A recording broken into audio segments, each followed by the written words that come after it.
Hola de nuevo, en este vídeo vamos a aprender los conceptos clave de teoría del tema de progresiones y series y empezamos con la definición de progresión. Y básicamente una progresión es una lista ordenada de números, también llamados términos, que están definidos por una regla. En el caso de las progresiones aritméticas, esta regla es que cada término difiere del anterior por el mismo número fijo, también llamado diferencia común. En este primer ejemplo tenemos una progresión aritmética creciente. En este caso, como podéis ver, la diferencia común es de más 2. Y cuando tenemos una diferencia común positiva, sabemos que la progresión es creciente. Y en este caso, cuando la diferencia común es negativa, significa que la progresión es decreciente. En este caso de las progresiones aritméticas, disponemos de una fórmula genérica que nos permite hallar cualquier término de una progresión. Y en este caso, pues UN significa, por ejemplo, si tenemos U3, significa que estaremos hallando la tercera posición de la progresión. U1 siempre será la primera posición de la progresión. N se refiere a la posición que estamos buscando y D la diferencia común. En el caso de las progresiones geométricas, la regla es que cada término se puede obtener del anterior multiplicando por una constante, también llamada razón común.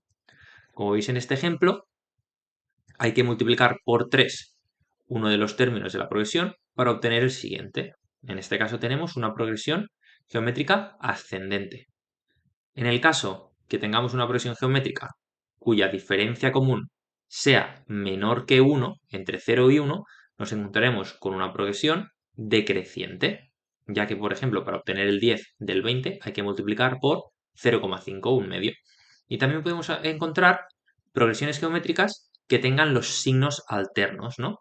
Que sea, por un lado, puede ser creciente o decreciente, pero que a su vez cada término vaya cambiando signo positivo o negativo. Y en este caso tendremos razones comunes con un signo negativo delante.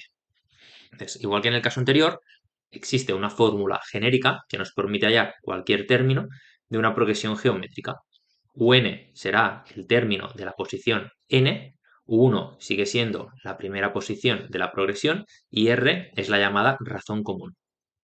En estas fórmulas, n siempre se refiere a la posición y un, pues a este término enésimo de la misma progresión. Respecto a las series, básicamente su definición es la suma de los términos de una progresión. Y esto se puede aplicar a, por ejemplo, progresiones aritméticas por un lado. Por ejemplo, utilizando el primer ejemplo que habíamos anotado, cuando buscamos la serie, por ejemplo, en este caso, S3 de la progresión aritmética de la izquierda, significa que tenemos que sumar los tres primeros términos de una progresión. También, por ejemplo, en el caso que sea decreciente, por ejemplo, buscamos S4, estaremos sumando los cuatro primeros términos de esa progresión. Y para ello tenemos una fórmula que directamente nos calcula esta suma de n términos de una progresión aritmética. Hay dos formas de expresar esta fórmula. Si os fijáis, la primera es Sn igual a n partido 2, paréntesis, u1 más un paréntesis, y en el caso que sustituyésemos un por la primera fórmula que hemos anotado del término enésimo de una progresión aritmética, obtendríamos esta fórmula que, una vez simplificada, pues tenemos esta segunda expresión de la suma de n términos de una progresión aritmética. A su vez también se puede aplicar a progresiones geométricas. En este primer ejemplo, si sumamos los tres primeros términos daría 39. En el caso del segundo ejemplo, que tendríamos una progresión geométrica decreciente, también te podríamos sumar los cuatro primeros términos, e incluso en el quinto ejemplo, que tenemos una progresión alterna, podríamos sumar también esos cuatro primeros términos. Y en estos casos, cuando estamos tratando con progresiones geométricas, podemos también sumar los n términos de una progresión geométrica, en este caso primero finita, significa que tiene fin, ¿no?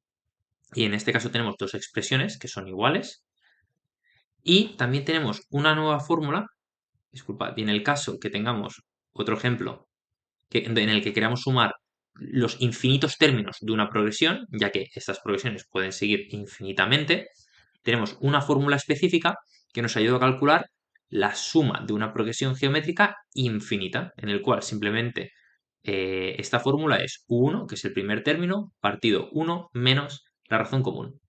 Y eso es todo, nos vemos en el próximo vídeo.